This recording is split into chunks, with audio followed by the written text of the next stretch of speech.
CJPയുടെ agenda എന്ന് പറയുന്നത് NEET പരീക്ഷയിലുണ്ടായ ഈ ചോദ്യങ്ങൾ ലീക്കായതും അല്ലെങ്കിൽ ഈ പരീക്ഷാ സംവിധാനം ആകെ തകരാറിലായി എന്നുള്ളതായിരുന്നില്ല CJPയുടെ പ്രധാന അവരുടെ അജണ്ട. അതിനെതിരെയുള്ള സമരമൊന്നും ആയിരുന്നെങ്കിൽ ഏറ്റവും ഒരു സർക്കാരും ഇതിനു മുമ്പുള്ള ഒരു സർക്കാർ ചോദ്യക്കടലാസ് ഈ പുറത്താകുന്നതോ അല്ലെങ്കിൽ ഇത്രയും പരീക്ഷാർത്ഥികളാകെ കൂട്ടക്കുഴപ്പത്തിലാവുന്നതോ ഒന്നും ഇതിലാദ്യമായിട്ടല്ല. രാഹുൽ ഗാന്ധി തന്നെ പറഞ്ഞു, കഴിഞ്ഞ ദിവസം പത്രസമ്മേളനം നടത്തി പറഞ്ഞു, എത്രയാണ് 152ഓളം ഇത്തരത്തിലുള്ള സംഭവങ്ങൾ ഉണ്ടായിട്ടുണ്ട് പറഞ്ഞ് രാഹുൽ ഗാന്ധി കുടുങ്ങി. കാരണം എന്ന് പറഞ്ഞാൽ അതിൽ പകുതി ഉണ്ടായത് BJP ഇതര സംസ്ഥാനങ്ങളാണ്. പോട്ടെ, നമുക്കിത് BJP ഇതര സംസ്ഥാനങ്ങളോ BJP സംസ്ഥാനങ്ങളോ ഒന്നും നോക്കണ്ട. ഇത്തരത്തിലുള്ള വലിയ പരീക്ഷകൾ നടക്കുമ്പോൾ ഇതിന്റെ ചോദ്യക്കടലാസ് അത് ചോർത്താനുള്ള സംഘടിതമായ ശ്രമങ്ങൾ എക്കാലത്തും നടന്നിട്ടുണ്ട്. ഇത് കേരളത്തിലെയോ അല്ലെങ്കിൽ ഇന്ത്യയിലെയോ മാത്രം പ്രശ്നമല്ല, ലോകവ്യാപകമായി ഇങ്ങനെയാണ്. ഇത്തരം മത്സര പരീക്ഷകളിലെ അതീവ രഹസ്യമായി തയ്യാറാക്കുന്ന ചോദ്യക്കടലാസുകൾ കൈക്കലാക്കാനുള്ള അത് ചോർത്താനുള്ള ശ്രമങ്ങൾ നടക്കാറുണ്ട്. ഇത് പരമാവധി സുരക്ഷിതമായി കാര്യങ്ങളൊക്കെ നടത്തുക എന്നുള്ളതാണ് സർക്കാരിന്റെ ചുമതല. പക്ഷേ എത്രയൊക്കെ മുൻകരുതലുകൾ എടുത്തു കഴിഞ്ഞാലും ഇത്തരത്തിലുള്ള സംഭവങ്ങൾ ഉണ്ടാവുന്നു. അങ്ങനെ ഉണ്ടായി കഴിയുമ്പോൾ ഒരു സർക്കാർ, ക്രിയാത്മകമായ ഒരു സർക്കാർ ചെയ്യേണ്ടത് എന്താണ്? ഭാവിയിൽ അത് ഉണ്ടാവാതിരിക്കാനുള്ള നടപടിക്രമങ്ങൾ അവർ സ്വീകരിക്കണം, ഒന്നാമതായി. രണ്ടാമതായി, ഈ പ്രശ്നങ്ങളൊക്കെ ഉണ്ടാക്കിയ അല്ലെങ്കിൽ ഇത്തരത്തിൽപ്പെട്ട ക്രിമിനൽ ആക്ടിവിറ്റി നടത്തിയ ആളുകളെ കണ്ടെത്തി അവരെ നിയമ നടപടികൾക്ക് വിധേയരാക്കണം. ഇതല്ലേ ഏറ്റവും പ്രധാനമായിട്ട് ചെയ്യേണ്ട കാര്യം. നരേന്ദ്രമോദി സർക്കാർ ഏറ്റവും കാര്യക്ഷമമായി കാര്യങ്ങളൊക്കെ ചെയ്തു. അതായത് ഭാവിയിൽ ഇത്തരത്തിൽപ്പെട്ട ഒരു ചോദ്യ ലീക്കേജ് ഉണ്ടാവാതിരിക്കാൻ വേണ്ടിയിട്ട് കമ്പ്യൂട്ടർ ബേസ്ഡ് ഇത്തരത്തിൽപ്പെട്ട നീറ്റ് പരീക്ഷകളിലേക്ക് ഉള്ള നടപടിക്രമങ്ങൾ വരുന്നു. അതിനുള്ള തയ്യാറെടുപ്പുകളൊക്കെയായി. ഈ പരീക്ഷ ലീക്കായതിനെ തുടർന്ന് പരീക്ഷ റദ്ദ് ചെയ്തിട്ട് പുനഃപരീക്ഷ പ്രഖ്യാപിച്ചു. രണ്ടാമത് പരീക്ഷ ഏറ്റവും കുറ്റമറ്റ രീതിയിൽ കേന്ദ്ര സർക്കാരിന്റെ പ്രത്യേക നിരീക്ഷണത്തോടെ സൈനിക ഹെലികോപ്റ്ററുകളാണ് ചോദ്യക്കടലാസുകളൊക്കെ എത്തിച്ചു കേട്ടോ. ആ രീതിയിൽ പരീക്ഷ കുറ്റമറ്റ രീതിയിൽ നടന്നു. അതിന്റെ അഡ്മിഷൻ പ്രോസസ് ഒക്കെ നടന്നുകൊണ്ടിരിക്കുന്നു. ഇതിലെ CBI ഇത് അന്വേഷിച്ചു. CBI 13 പ്രതികളെ ചേർത്തുകൊണ്ട് ഈ FIR തയ്യാറാക്കി. 13 പേരെ അറസ്റ്റ് ചെയ്തു. ഇത്രയും കാര്യങ്ങളൊക്കെ ചെയ്തിട്ട് പ്രധാനമന്ത്രി പറയുകയാണ്, അല്ലെങ്കിൽ അതിന് മുമ്പ് തന്നെ വിദ്യാഭ്യാസ മന്ത്രി ധർമ്മേന്ദ്ര പ്രധാൻ പറഞ്ഞു, ഇതിന്റെ ധാർമ്മിക ഉത്തരവാദിത്വം ഞാൻ ഏറ്റെടുക്കുന്നു. ഈ ധർമ്മേന്ദ്ര പ്രധാൻ രാജിവെച്ചുകൊണ്ട് എന്താ സംഭവിക്കുന്നത് എനിക്ക് ഇപ്പോഴും മനസ്സിലാവുന്നില്ല. ധർമ്മേന്ദ്ര പ്രധാൻ രാജിവെക്കലല്ലോ പ്രധാനം. അതായത് ഇങ്ങനെയൊരു കുറ്റകൃത്യം നടന്ന ആൾക്കാരെ അല്ലെങ്കിൽ ഇതിന്റെ കുറ്റവാളികളെ നിയമത്തിന് മുന്നിൽ കൊണ്ടുവരിക എന്നുള്ളതാണ് ഒരു പ്രശ്നം. മറ്റൊന്ന്, ഒരു പരീക്ഷ അവതാളത്തിലായി. ആ പരീക്ഷ എത്രയും പെട്ടെന്ന് കുറ്റമറ്റ രീതിയിൽ നടത്തണം. അത് നടത്തി. അതിന്റെ അഡ്മിഷൻ പ്രോസസ്സ് നടക്കുന്നു. ഇനി ഭാവിയിൽ ഇങ്ങനെ സംഭവിക്കരുത്. അത്തരം കാര്യങ്ങളും ചെയ്തു കഴിഞ്ഞു. മാത്രമല്ല, പ്രധാനമന്ത്രി ഇന്ന് പ്രഖ്യാപിച്ച കുറേ കാര്യങ്ങളുണ്ട് കേട്ടോ. അതായത് അതിവേഗ കോടതികൾ സ്ഥാപിക്കാൻ വേണ്ടി പോകുന്നു എന്ന് പറഞ്ഞാൽ ഈ കേസ് ഇങ്ങനെ അനന്തമായി നീണ്ടുപോകുന്നില്ല. അതിവേഗ കോടതികൾ സ്ഥാപിക്കുന്നു.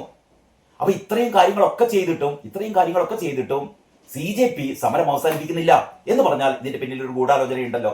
കാരണം ഇവരുടെ ലക്ഷ്യം ഇതൊന്നുമല്ല. കാരണം സോഷ്യൽ മീഡിയയിലൊക്കെ പ്രചരിക്കുന്ന വീഡിയോ കൊണ്ട് നമ്മൾ അന്തം വിടും. അവിടെ ആസാദി മുദ്രാവാക്യങ്ങൾ വിളിച്ചുകൊണ്ടിരിക്കുകയാണ്. ആ ആസാദി മുദ്രാവാക്യങ്ങൾ വിളിക്കുന്നു. നമ്മുടെ സൈനികരെ ആക്ഷേപിക്കുന്നു. സൈനികർക്കെതിരെ തെറിവിളികൾ, പ്ലക്കാർഡുകൾ ഉയർത്തുന്നു. സൈനികർക്കെതിരെ തെറി വിളിച്ചുകൊണ്ടുള്ള പ്ലക്കാർഡുകൾ. ഞങ്ങൾ അവിടെ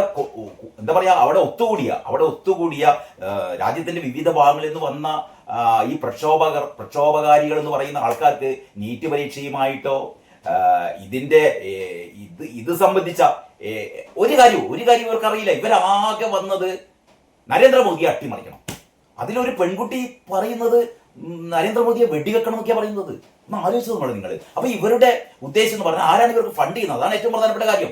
കേരളത്തിൽ നിന്ന് പോയ കുറെ ചെറുപ്പക്കാർ പറയുന്നത് ഇവിടെ ഫുൾ ഹാപ്പിയാണെന്ന് പറയുന്നത്. ഭക്ഷണത്തിന് ഭക്ഷണം, ഇനി ഭക്ഷണം കൊണ്ട് കൊണ്ടുവരണ്ടെന്നാണ് പറയുന്നത്. ആരാണ് ഇവർക്ക് ഭക്ഷണം വിതരണം ചെയ്യുന്നത്? സ്വിഗ്ഗി ഇവർക്ക് ബർഗറും ബിരിയാണിയും കാര്യങ്ങളൊക്കെ ഇവർക്ക് എത്തിച്ചുകൊണ്ടിരിക്കുകയാണ്. ആരാണ് ഇതിന്റെയൊക്കെ പിന്നിൽ? കൃത്യമായി ഇന്ത്യ വിരുദ്ധ ശക്തികൾ പ്ലാൻ ചെയ്ത് നടപ്പിലാക്കിയാലേ നിങ്ങളൊന്ന് ആലോചിച്ച് നോക്കണം. ഇന്ത്യയിൽ BJP കഴിഞ്ഞ 12 വർഷത്തിലേറെ ഭരിക്കുന്നു. ഇവിടെ ശക്തമായ പ്രതിപക്ഷമുണ്ടല്ലോ. കോൺഗ്രസ് എന്ന് പറയുന്ന ഒരു മഹാപ്രസ്ഥാനം പ്രതിപക്ഷത്തുണ്ട്.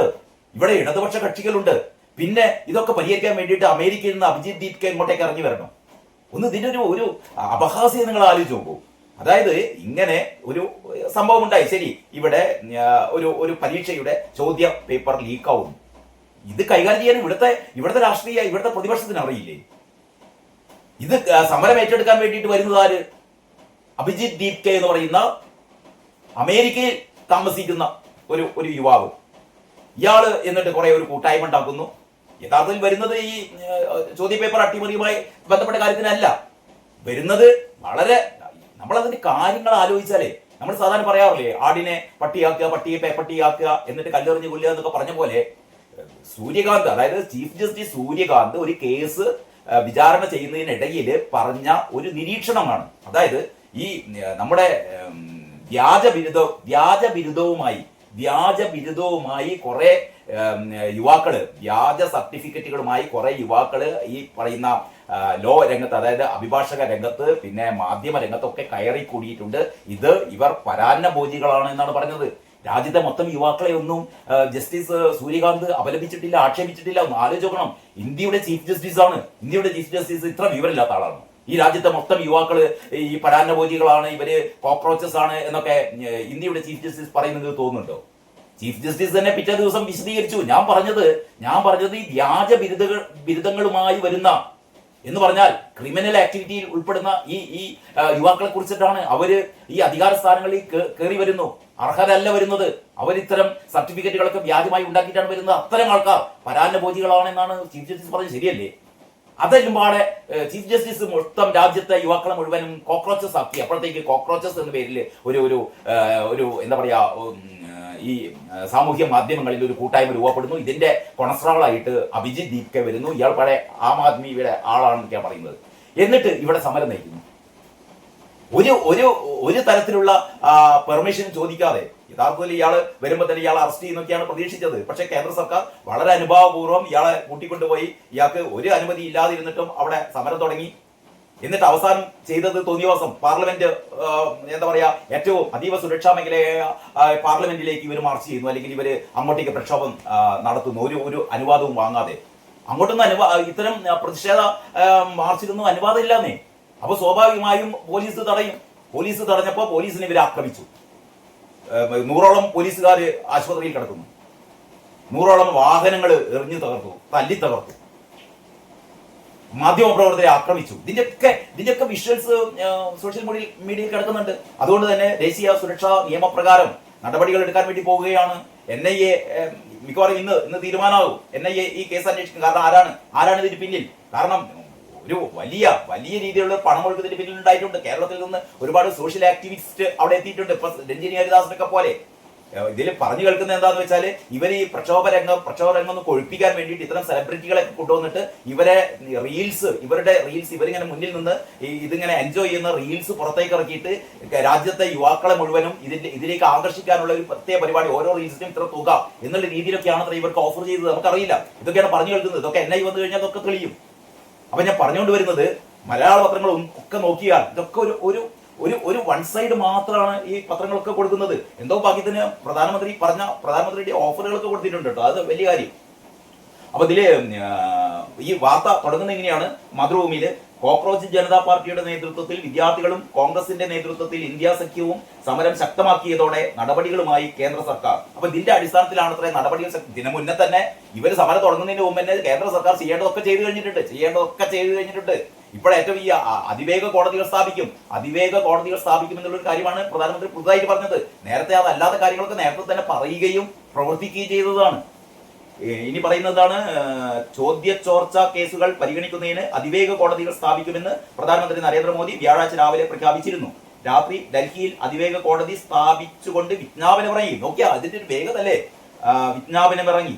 ഒപ്പം ഉന്നത വിദ്യാഭ്യാസ സെക്രട്ടറി വിനീത് ജോഷിയെ മാറ്റി നരേഷ് പാലാണ് പുതിയ സെക്രട്ടറി. സ്കൂൾ വിദ്യാഭ്യാസ സെക്രട്ടറിയായി TK അനിൽകുമാറിനെ നിയമിച്ചു. വിവിധ കേന്ദ്ര വകുപ്പുകളിലെ 12 ഉദ്യോഗസ്ഥരെ മാറ്റിയിട്ടുണ്ട്. അതിനിടെ ചോദ്യ പേപ്പർ ചോർച്ച നടത്തിയവർക്കെതിരെ കർശന നടപടി ഉണ്ടാകുമെന്നും കുറ്റക്കാർക്ക് കടുത്ത ശിക്ഷ ഉറപ്പാക്കാൻ ബിൽ കൊണ്ടുവരുമെന്നും വ്യാഴാഴ്ച രാത്രി വീഡിയോ സന്ദേശത്തിലൂടെ മോദി പറഞ്ഞു. ഒട്ടേറെ വിദ്യാർത്ഥികളെ ബാധിച്ച വിഷയമാണിത്. വെള്ളിയാഴ്ച നടക്കുന്ന ക്യാബിനറ്റിൽ ബിൽ സംബന്ധിച്ച ചർച്ചയുണ്ടാകുമെന്നും മോദി പറഞ്ഞു. അതിവേഗ കോടതി സ്ഥാപിച്ചുകൊണ്ട് ഡൽഹി ഹൈക്കോടതി ചീഫ് ജസ്റ്റിസ് ആണ് ഉത്തരവിറക്കിയത്. പോലെ ഇതൊക്കെ ചെയ്തു കഴിഞ്ഞിട്ടും മോദിയെ വെടിവെച്ചു കൊല്ലെന്ന് പറയാ. BJP-ക്കെതിരെ മുദ്രാവാക്യങ്ങൾ മുഴക്കുക, ആസാദി മുദ്രാവാക്യങ്ങൾ മുഴക്കുക, മാത്രമല്ല ശ്രീരാമനും സീതാദേവിക്കുമെതിരെ തെറിവാക്കുകൾ പറയുക, നമ്മുടെ സൈന്യത്തെ ആക്ഷേപിക്കുക, ആ കൊണാട്ട് പ്ലേസിലെ ഒരു പ്രാചീന ഹനുമാൻ ക്ഷേത്രമുണ്ട്, അത് കല്ലെറിയുക, അത് തീ വെക്കാൻ ശ്രമിക്കുക. മനസ്സിലായില്ലേ നിങ്ങൾക്ക്? അതായത് ഇവരുടെയൊക്കെ ലക്ഷ്യം എന്ന് പറഞ്ഞാൽ ഈ ബംഗ്ലാദേശിൽ സംഭവിച്ച പോലെ, ശ്രീലങ്കയിൽ സംഭവിച്ച പോലെ, നേപ്പാളിൽ സംഭവിച്ച പോലെ ഇത്തരത്തിൽ ഒരു അട്ടിമറി, അതായത് ജനാധിപത്യ രീതിയിൽ തെരഞ്ഞെടുപ്പിലൂടെ മോദി സർക്കാരിനെ താഴെ ഇറക്കാൻ പറ്റില്ല എന്ന് കോൺഗ്രസിനും അറിയാം. അതുകൊണ്ട് ഈ ചെറുപ്പക്കാരെ തെരുവിലിറക്കിയിട്ട് ഈ മോദി സർക്കാർ അട്ടിമറിക്ക് ഇവർ ഏത് ലോകത്താണ് ഇവര്? ഇവരുടെ കൂടെയുള്ള ഈ യുവാക്കളുടെ തെറ്റിദ്ധരിച്ചു വന്ന ഈ യുവാക്കളുടെ 1000 അല്ല 10000 ഇരട്ടി യുവാക്കൾ മോദി ഇഷ്ടപ്പെടുന്ന അല്ലെങ്കിൽ ഈ ഭരണം തുടരണമെന്ന് ആഗ്രഹിക്കുന്ന അത്രയും വലിയൊരു യുവാക്കളുടെ നിര ഈ രാജ്യത്തുണ്ട് കേട്ടോ. അല്ലെ ഇവിടെ ശ്രീലങ്കയിൽ കണ്ട പോലെ, ബംഗ്ലാദേശിൽ കണ്ട പോലെ, നേപ്പാളിൽ കണ്ട പോലെ ഇവിടെ ഇങ്ങനെ ഒരു ജൻസി വിപ്ലവം ഒന്നും ഇവിടെ നടക്കില്ല. പക്ഷെ ഇതൊക്കെ നടക്കുമെന്ന് പ്രതീക്ഷയോടെ കാത്തിരിക്കുകയാണ് കേരളത്തിലെ മാധ്യമങ്ങൾ, കേരളത്തിലെ TV ചാനലുകൾ. ഒരാൾ പോലും ഈ പ്രക്ഷോഭകരുടെ ഭാഗത്ത് നിന്ന് വന്ന ഇത്തരത്തിൽപ്പെട്ട അക്രമങ്ങളെ അപലപിക്കുന്നില്ല, അക്രമങ്ങൾ ഉണ്ടായെന്ന് പോലും പറയുന്നില്ല. ഇന്ത്യ ഒന്നിച്ചു എന്നാണ് പറയുന്നത്. ഡൽഹിയിൽ നാടകീയ രംഗങ്ങൾ. രാഹുൽ ഗാന്ധിയുടെ നേതൃത്വത്തിൽ ഇന്ത്യ മുന്നണി MP-മാർ ഗാന്ധി സ്മൃതി മണ്ഡപം സന്ദർശിച്ച് പ്രാർത്ഥന നടത്തി. ഇതിന്റെ ഇടയിൽ കോൺഗ്രസ്, അതായത് ഈ പാറ്റ പാർട്ടി ഈ രംഗം കൈയടക്കുന്നു, അല്ലെങ്കിൽ ഈ രാജ്യത്തെ വിദ്യാർത്ഥികളുടെ പ്രശ്നം ഏറ്റെടുക്കാനും അത് പരിഹരിക്കാനും ഞങ്ങൾ മാത്രമേ ഉള്ളൂ എന്ന് പാറ്റ പാർട്ടി പ്രഖ്യാപിക്കുമ്പോഴാണ് കോൺഗ്രസ് ആകെ പ്രതിസന്ധിയിലാവുന്നത്. പിന്നെ എന്തിനാ പ്രതിപക്ഷം? അപ്പോഴാണ് കോൺഗ്രസ് ചാടി വീണത്. കാരണം അങ്ങനെ എങ്ങാനും നിങ്ങൾ ആലോചിച്ച് നോക്കുക, ധർമ്മേന്ദ്ര പ്രധാൻ നാളെ രാജിവെച്ചെന്ന് വിചാരിക്കുക. പാറ്റ പാർട്ടിയുടെ സമരത്തിന്റെ ഒരു തുടർച്ച എന്നുള്ള, അല്ലെങ്കിൽ അതിന്റെ ഒരു ഫലം എന്നുള്ള രീതിയിലല്ലേ അത് വ്യാഖ്യാനിക്കുക. കോൺഗ്രസിന് പിന്നെ തലയിൽ മുണ്ടിട്ട് നടക്കേണ്ടി വരില്ലേ? അപ്പൊ ഇതിന്റെ അങ്ങനെ വല്ലതും സംഭവിച്ചു കഴിഞ്ഞാൽ അതിന്റെ ക്രെഡിറ്റ് തങ്ങൾക്ക് കൂടി വേണം എന്നുള്ളതിന്റെ അടിസ്ഥാനത്തിലാണ് കോൺഗ്രസും ഇതേപോലെ ചാടി വീണിട്ട് പാറ്റ പാർട്ടികളെ അനുകൂലിച്ചുകൊണ്ടാണ് കോൺഗ്രസ് രംഗത്ത് വന്നത്. പക്ഷേ കോൺഗ്രസിന് പാറ്റ പാർട്ടികളുടെ സമരത്തോട് ഒരു തരത്തിലുള്ള യോജിപ്പില്ല. അപ്പോഴാണ് മറ്റേ CPM-മാർക്ക് പിന്നെ വേറൊരു നിർവാഹമില്ല. ആകെ വിരലിലുണ്ടാവുന്ന കുറച്ചെണ്ണം മാത്രമേ ഉള്ളൂ. ഇവര് പാർട്ടികൾക്ക് കഞ്ഞി വെച്ചു കൊടുത്തുകൊണ്ടിരിക്കുകയാണ്. ഇതൊക്കെയാണ് ഇപ്പോ രാജ്യത്ത് നടന്നുകൊണ്ടിരിക്കുന്ന സംഭവ വികാസങ്ങൾ. മലയാള മനോരമ പറയുന്നത് അതിവേഗ കോടതി ബിൽ നീക്കങ്ങളുമായി കേന്ദ്രം, ശിക്ഷയേറും പ്രധാനമന്ത്രി നരേന്ദ്രമോദി, ഉന്നത വിദ്യാഭ്യാസ സെക്രട്ടറി വിനയ് ജോഷിയെ മാറ്റി. അങ്ങനെ വളരെ പോസിറ്റീവായ കാര്യങ്ങൾ ഒരു ഭാഗത്ത് പറയുമ്പോൾ മറ്റേ ഭാഗത്ത് രാജി വേണം, അയയാതെ CJP. കണ്ടോ, അയയാതെ CJP അയയുന്നില്ല. കേരള കൗമുദി. പക്ഷെ കേരള കൗമുദി കുറേ കൂടി ഇത്തരം കാര്യങ്ങൾ ഇങ്ങനെ കത്തിക്കാൻ വേണ്ടി ശ്രമിക്കുന്നില്ല. കാരണം താഴെ രാജിയുമില്ല സമവായവും. CJP ചർച്ച വീണ്ടും വഴിമുട്ടി. 4ാം ദിനവും പാർലമെന്റ് സ്തംഭിച്ചു. MP പ്രദീപ് കുമാറിന്റെ സ്റ്റോറിയാണ് അതിൽ പറയുന്നത്. കേന്ദ്ര വിദ്യാഭ്യാസ മന്ത്രി ധർമ്മേന്ദ്ര പ്രധാന്റെ രാജിക്ക് ശേഷം മാത്രമേ പാർലമെന്റിൽ ചർച്ചയ്ക്ക് തയ്യാറാകൂ എന്ന് പ്രതിപക്ഷം. ചർച്ചയുടെ സമയവും ദൈർഘ്യവും പ്രതിപക്ഷത്തിന് തീരുമാനിക്കാമെന്നും ഉപാധികൾ വേണ്ടെന്നും ഭരണപക്ഷം. ജന്തർ മന്ദിറിലോ നിഷ്പക്ഷ വേദിയിലോ മാത്രം ചർച്ചയെന്ന് പാർട്ടികൾ. ചൊവ്വാഴ്ച പ്രധാനമന്ത്രിയുടെ ഔദ്യോഗിക വസതിക്ക് മുന്നിലായിരുന്നു പ്രതിപക്ഷ പ്രതിഷേധമെങ്കിൽ ഇന്നലെ ഗാന്ധി സ്മൃതിയിൽ പ്രാർത്ഥിച്ചായിരുന്നു പ്രതിഷേധം. അപ്പം അതായത് പ്രധാനമന്ത്രിയുടെ വസതിക്ക് മുമ്പിൽ അക്രമാസക്തരായ ഈ പ്രതിപക്ഷം അതിന്റെ വരുംവരായികളൊക്കെ മനസ്സിലാക്കിയപ്പോഴാണ് അവരെ ഒന്ന് ട്രാക്ക് മാറ്റിയത്. ഗാന്ധി സ്മൃതിയിൽ പോയിങ്ങാണ്ട് അവിടുന്ന് പ്രാർത്ഥനയും അത് കഴിഞ്ഞിട്ട് ജനഗണമന ചൊല്ലിങ്ങാണ്ട് പിരിയൊക്കെയാണ് ഇന്നലെ ചെയ്തത്. ഇനി ദേശാഭിമാനിയാണ് ഈ എന്താ പറയുക, പുര കത്തുമ്പോൾ വാഴ വെട്ടുകയെന്ന് കേട്ടില്ലേ? അതേപോലെ കരിനിയമത്താൽ അടിച്ചമർത്താൻ നീക്കം.